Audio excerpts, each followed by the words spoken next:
Avatar movie 2009 లో release అయింది. Avatar movie ఒక్కసారి వెళ్ళి గ్రాఫిక్స్ చూడండి, ఆ యొక్క క్వాలిటీ గానీ ఇంకో కొన్ని జనరేషన్లైనా మనము పాసిబుల్ అవుతుందా ఆ గ్రాఫిక్స్ తీసుకురావడానికి? జేమ్స్ కెమెరాన్ కి ఎలా సాధ్యమైంది అంతటి గ్రాఫిక్స్ తీసుకురావడం? అది 2009 లో. ఇప్పుడున్న ఇండియన్ ఫిల్మ్ మేకర్స్ ఏదైతే అవతార్ కు పెట్టిన బడ్జెట్ ని దాటేసి మరి రామాయణానికి పెట్టారో, మరి ఎందుకు అలాంటి అవుట్పుట్ తీసుకొని రాలేకపోతున్నారు? జనాల్లో ఎందుకు ఇలాంటి ట్రోల్స్ అనేవి ఎదుర్కొంటున్నారు? అసలు జేమ్స్ కెమెరాన్ కి ఎలా సాధ్యమైంది, మన ఫిల్మ్ మేకర్స్ కి ఎందుకు సాధ్యం అవ్వట్లేదు? ఈ విషయం గురించి తెలుసుకుందాం. ఫస్ట్ ఇంకొక 10 డికేడ్స్ అయినా కూడా జేమ్స్ కెమెరాన్ ఏదైతే సాధించాడో ఈ క్వాలిటీ విషయంలో ఏ ఇండియన్ ఫిల్మ్ మేకర్ కాదు కదా, హాలీవుడ్ ఫిల్మ్ మేకర్ కూడా సాధ్యం కాదు దాన్ని. ఎందుకంటే ఆ రేంజ్ లో తన స్టాండర్డ్స్ అనేది పెంచుకున్నాడు.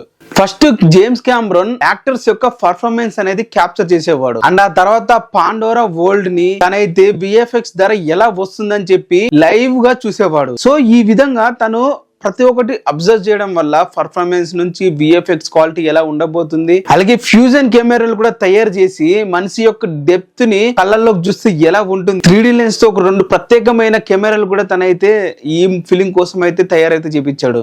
సిముల్ క్యామ్ అంటే లైవ్ గా జరుగుతున్న పర్ఫార్మెన్స్ ని వెంటనే చూడడానికి ఉపయోగపడే ఒక టెక్నాలజీ అయితే దానికి చాలా యూజ్ అయితే అయిందని చెప్పాలి. ఎవరైతే పర్ఫార్మెన్స్ చేశారో యాక్టర్ ని, వాళ్ళందరూ కూడా ఒరిజినల్ లొకేషన్స్ ఏవైతే ఉంటాయో అడవుల్లోకి తీసుకెళ్లి వాళ్ళ యొక్క వరల్డ్ అనేది ముందే వాళ్ళకి ఎక్స్పీరియన్స్ చేసి దాదాపు 18 months దాని మీద రిహర్సల్స్ అయితే చేపించాడు. సో అంతటి వర్క్ కూడా చేపించాడు కాబట్టి క్వాలిటీ ఆ విధంగా వచ్చింది. మరి ఇప్పుడున్న ఫిల్మ్ మేకర్స్ ఎందుకు సాధ్యం అవ్వట్లేదు? హాలీవుడ్ లో ప్రతి ఫిల్మ్ మేకర్ కూడా జస్ట్ స్టూడియోలోనే ఫిల్మ్ తీసుకుని అంత అద్భుతంగా మనకు చూపిస్తారు. మన ఫిల్మ్ మేకర్స్ ఎందుకు లైవ్ లొకేషన్స్ కి వెళ్ళాలని చెప్పి మనం కోరుకుంటున్నాం వాళ్ళు ఇచ్చే అవుట్పుట్ చూసి. ఇక్కడ మేజర్ ప్రాబ్లం వచ్చేసి యాక్టర్స్ ప్రతి ఒక్కరు కూడా వాళ్ళు తీసుకునే రెమ్యునేషన్స్ ఎక్కువ ఉంటుంది తప్ప మూవీకి పెట్టే బడ్జెట్ చాలా తక్కువ అయితే అవుతుంది. వాళ్ళు ఎప్పుడైతే మూవీకి బడ్జెట్ అనుకున్నంత పెడతారో వాళ్ళ రెమ్యునేషన్ తగ్గించి అప్పుడు ఇలాంటి అవుట్పుట్స్ అయితే మనం అయితే చూడొచ్చు.